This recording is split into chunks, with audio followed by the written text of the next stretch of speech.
Hello, and welcome to this channel. From me and my summer humidity curls.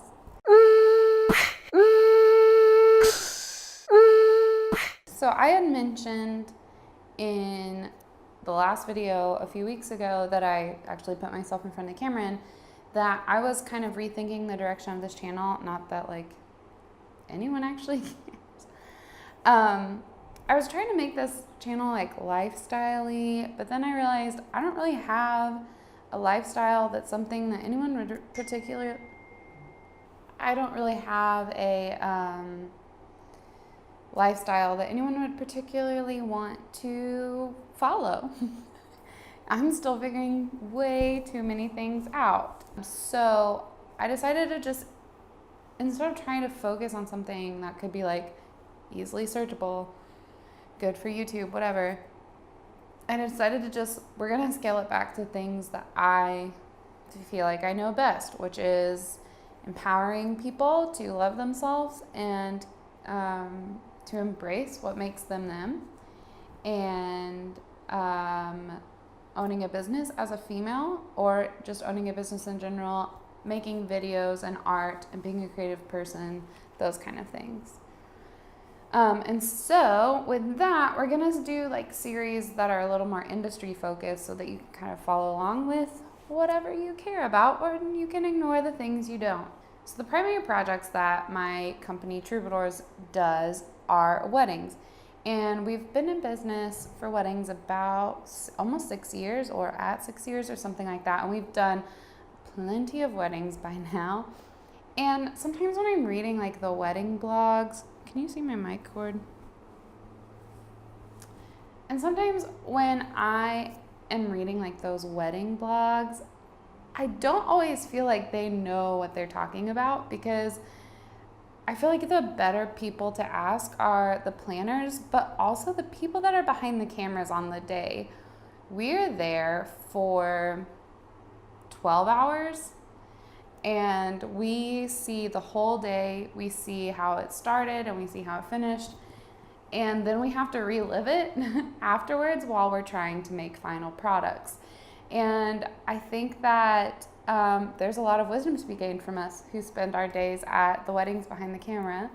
So I'm gonna talk a little bit about I don't know if etiquette is the right word, but wedding behavior that just makes everyone's day go smoothly. So we're going to talk about like different types of people that are at the weddings, and we're going to start with bridesmaids and groomsmen, because I don't know that the bridal party understands all the time just how much they like set the whole vibe for the day.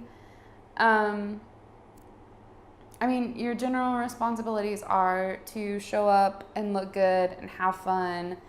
But there are some nuances to where you guys can make sure that you are giving your friends as the bride or grooms the best day and the best experience possible. So without further ado, we're going to talk through kind of the different categories when it comes to being a part, wedding behaviors when it comes to being a part of the bridal party. Okay, so we're going to kind of like go through the day chronologically, but also like by topic. So let's start with alcohol. Obviously, like the whole point of the day is to have fun and to celebrate, and nobody wants to stop that. But all we ask is that you pace yourself a little bit until after the ceremony. There are a lot of moving parts that happen in that first part of the day, where we're coordinating to make sure everyone is dressed on time, everyone is where they need to be for portraits, everyone is hidden when they need to be hidden, and seeing each other when they need to be seeing each other, all making sure that we can arrive to the ceremony on time, so that the whole point of the day, the actual wedding, is as stress-free and as peaceful as possible. So it makes our job really hard if you've already gone to the belligerent stage before we're even done with the ceremony. Like I said, like have fun, but just pace yourself. Whenever people behind the camera are asking for you guys to do things, we're not doing it just because like we think it's a good idea. We're trying to actually produce the things that we were brought on and paid to create. And everything goes smoothly, and you can go back to having fun a lot faster if you're in the right mindset to be able to pay attention and follow instructions during portraits, and to kind of keep yourself together during that day until the reception. Then you can go as crazy as you want. So I understand, like, you may want a mimosa or two or a few beers in the day, and go for it. Relax and have fun. Just respect your friends as the couple getting married enough to be able to present your best self until you're released to go party for the reception. Also, side note, respect your friends as the couple getting married to also help them pace themselves the night before the wedding and the morning of. There is nothing worse than having to start your wedding day already super hungover. It makes you look more tired in photos and videos, and to the human eye as well. It makes you a little disassociated from your day. It numbs the senses just enough to where, like, first looks and seeing your fiance come down the aisle to become your spouse, all of those things kind of get deadened a little bit whenever you're too hungover or too drunk to really feel it all. And so as the groomsmen and bridesmaids, part of your job is to help them pace themselves and help them get food in their system so that they are feeling all the feelings and they're enjoying every moment. And then again, let's let loose at the reception. So while we're at the ceremony, your job is to stand there and look super happy. I know that ceremonies get really long. They can be 30 minutes to an hour. We've been at some that are 2 hours long. And the worst thing is catching the groomsman or the bridesmaid who looks like bored or even a little bit upset to be there. You don't have to, like, be cheesing or crying tears of joy.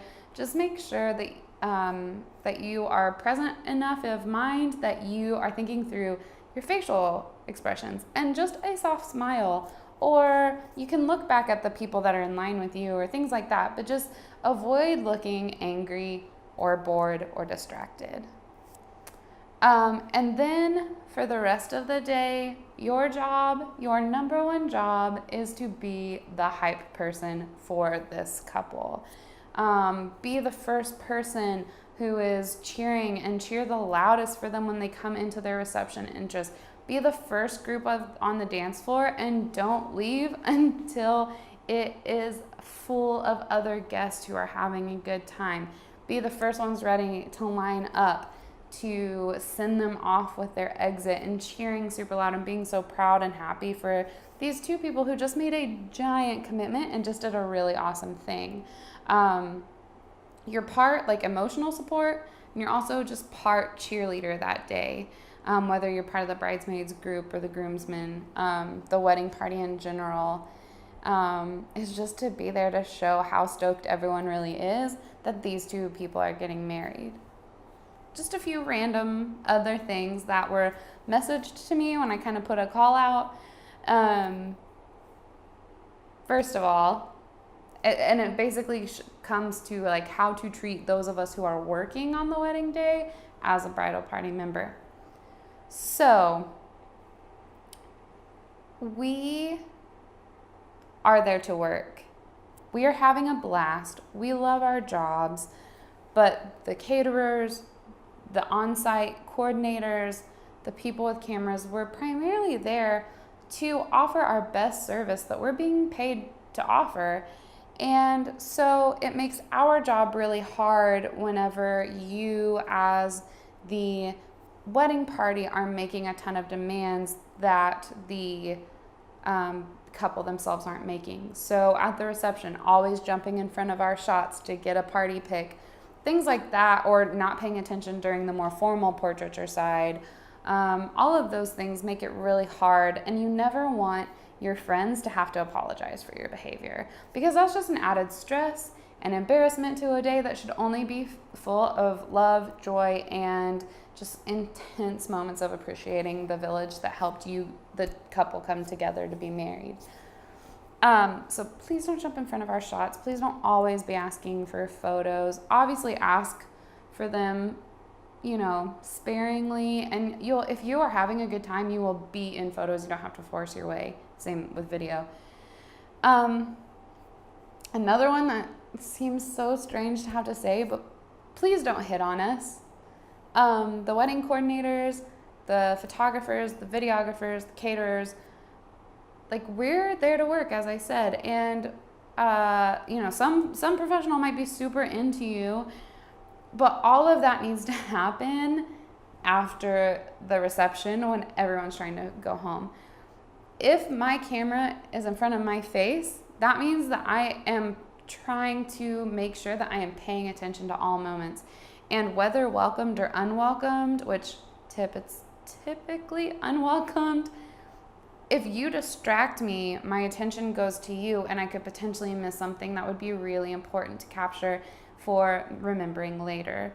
So just out of respect of letting us make sure that we don't miss a moment, and that we're always capturing what we need to be capturing, and that we're comfortable enough to do everything we need to do to be a part of our creative process, just talk to us later when we've packed up our cameras. And no means no, no matter what stage you come and ask us. So yeah, these all are really straightforward, but I just think they're things that are good to kind of stay aware of as you are preparing to be a bridesmaid or groomsman for a couple that you are super happy for and that you are stoked to be there for. Boils down to having respect and then having a ton of fun. And it's super simple. If you have any questions or comments, or if you're a wedding professional and you have things that you want to add, feel free to do that in the comments. And if you like this or you like the ideas that I pitched earlier, be sure to subscribe, and we'll keep talking about things not always wedding related, business and art and empowerment and all of that. And I will see you next time when we talk about wedding guest behavior. That again is a little bit different because it's coming from the perspective of people who are spending their days behind the camera. All right, see ya.